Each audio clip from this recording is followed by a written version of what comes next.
CNN, local communities almost always pull together on the ground after natural disasters like the torrential flooding that has submerged Houston. But the aftermath of Hurricane Harvey is likely to strain America's fraying capacity to coalesce as a national community at a moment of heightened political conflict and division. Amid the images of devastation and loss, Americans this weekend repeatedly watched stirring scenes of ordinary people organizing makeshift flotillas to rescue families trapped in the epic flooding.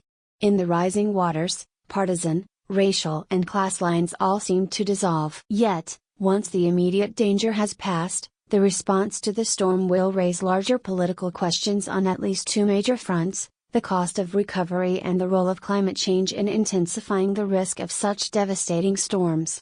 Each of those issues will challenge America's ability to surmount its differences enough to set a shared national direction.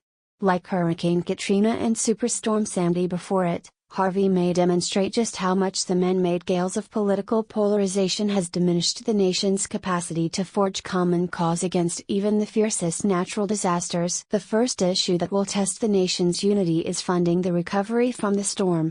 Federal figures put the cost of damages from Katrina in 2005 that devastated New Orleans and the Gulf Coast at $160 billion.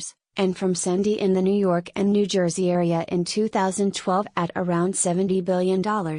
Early estimates on the potential damages from Harvey vary, but experts are anticipating losses totaling tens of billions of dollars.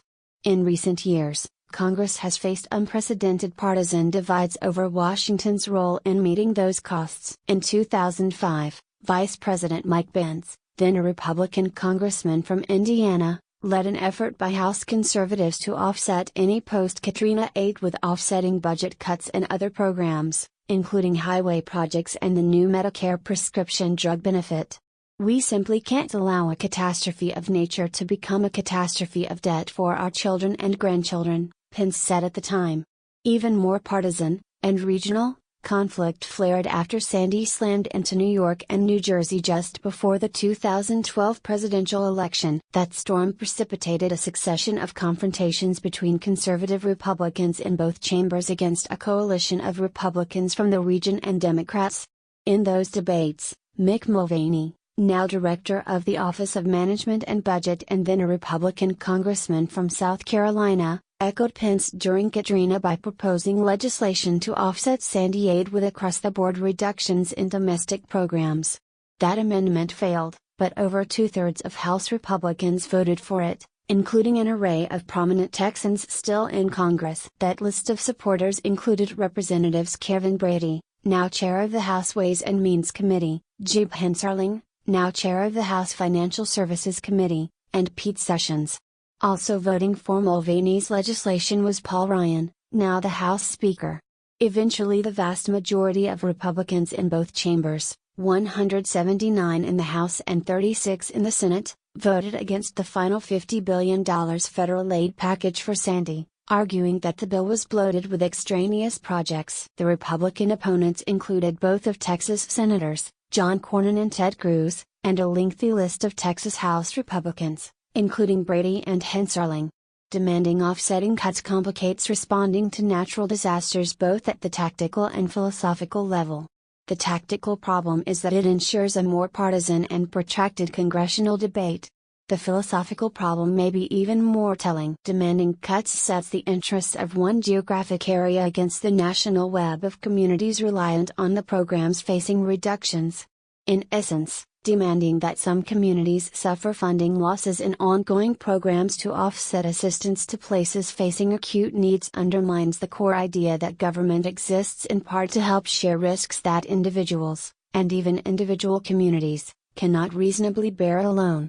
Saying, "We will do this for hurricanes in the Gulf Coast or the East Coast or tornadoes in the Midwest or earthquakes in California," is a way of saying government as a social institution is there to help society deal with things that at the levels of individuals you can't reasonably be expected to deal with, said Richard Kogan, a senior analyst at the Center on Budget and Policy Priorities, a liberal research and advocacy group. These earlier skirmishes raise the question of whether congressional conservatives, including those from Texas, will again insist on offsetting any aid for Houston and the Gulf Coast with spending cuts elsewhere.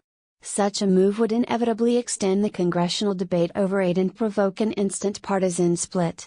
No floodwaters could sweep away any sense of shared national concern over the disaster faster than a congressional debate that frames aid to Texas against programs that benefit communities elsewhere. The nation's ability to maintain a common purpose will be tested even more severely when the discussion eventually turns to whether climate change is increasing the risk of catastrophic storms like Harvey.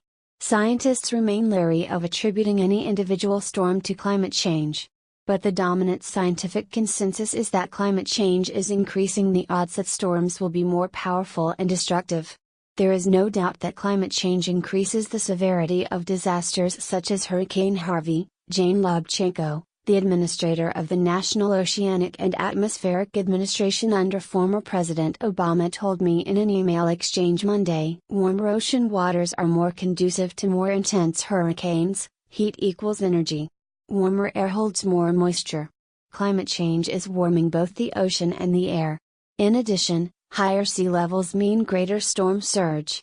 As we're seeing with Harvey, the combination is devastating: powerful winds, incessant downpours, significant flooding. In another email exchange on Monday, John W. Nielsen Gammon, the Texas state climatologist and a professor of atmospheric sciences at Texas A&M, was quick to argue that it was premature to directly link Harvey specifically to changes in the climate.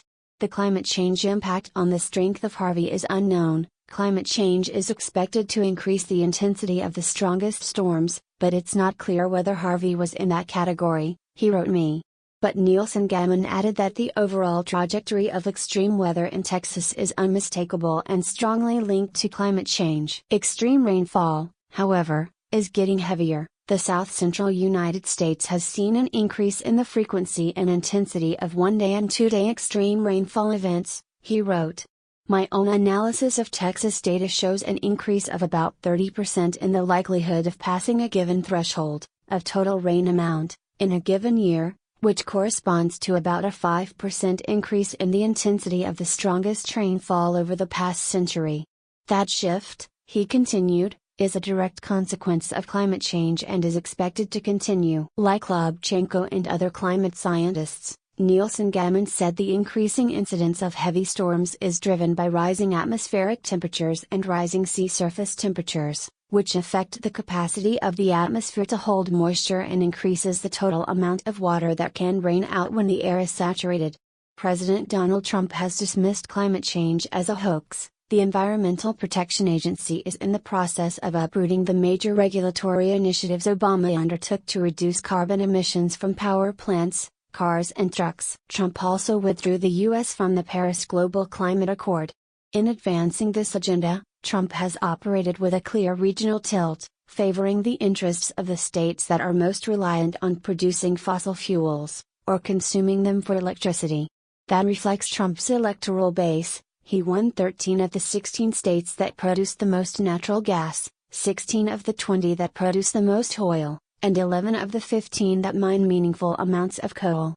Yet by prioritizing the immediate interests of these resource-producing states, Trump has slighted the national interest in controlling the risks associated with a changing climate. The irony is that, as Katrina and Harvey have both demonstrated, some of the states most invested in the fossil fuel economy are also at the greatest risk if climate changes spawns more severe storms.